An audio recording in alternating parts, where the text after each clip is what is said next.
You can tell him I said it. Leave your bitch alone. Well, Alexander Soros, key in on that last name, the son of liberal billionaire George Soros, met with Vice President Kamala Harris earlier this week.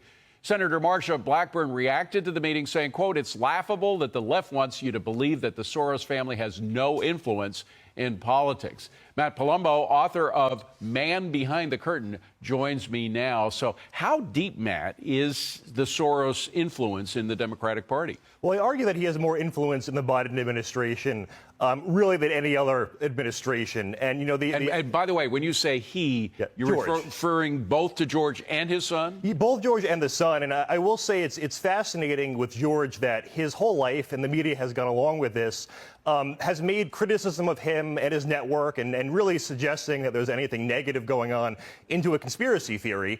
And then his son Alex is now sort of, it looks like, really taking over the empire, and he is doing it out in the open. You really can't call it a conspiracy unless you're the mainstream media trying to cover this. And with VP Harris, notably, that meeting was missing from her public schedule that day. So, well, more than a conspiracy theorist, they're charging people with anti-Semitism because of his Jewish roots. But the guy's I've interviewed him, and I've asked him point blank, "Do you believe in God?" He said, "No, I'm an atheist." So, I mean, that charge just doesn't stand up. Well, it's funny you say that. I got a Google alert on my book title last night. The Southern Poverty Law Center did an article mentioning me, and they claimed my book was laden with anti-Semitic tropes. And I thought, well, wow, you'd think they'd quote at least one of them in their article. Not one. It was just, they don't even link to it. It's just, you're supposed to assume whatever they say about me. And that is the line of attack. It's his policies, and particularly his policy with regard to law and order, and subsidizing the most radical prosecutors around the nation, putting tons and tons and tons of money into races that usually didn't see that much money. So naturally, a lot of their candidates win. Yeah, and in those cities, too, you see, I mean, listen, crime, it is true, went up nationwide in the COVID era,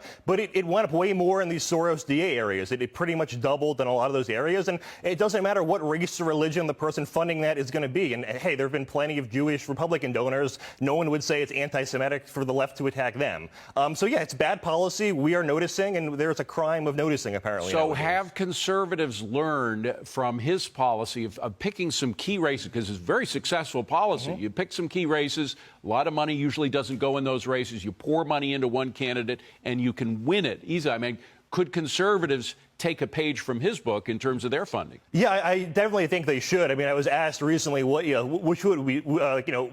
should our message be? And mine is, if there's any right-wing billionaires who want to counteract that, feel free, because we really don't have a right-wing equivalent to Soros. Many, our funders are more on fiscal and economic issues, but not as much in the social sphere. And I'd like to see more on that end as well. Now, Soros prosecutors haven't been winning all over the place. In fact, in San Francisco, for example, very famously, the DA there was a Soros guy, very far to the left.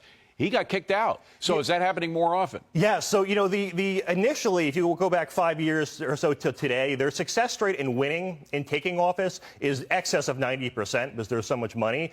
But we are getting a phenomenon where you can be too far left even for San Francisco or even for some of these other cities. And now I don't have much faith they'll replace them with people much better, but there is a breaking point apparently even for, that insanity. Matt Palumbo, great to see you, man. Thank you so much.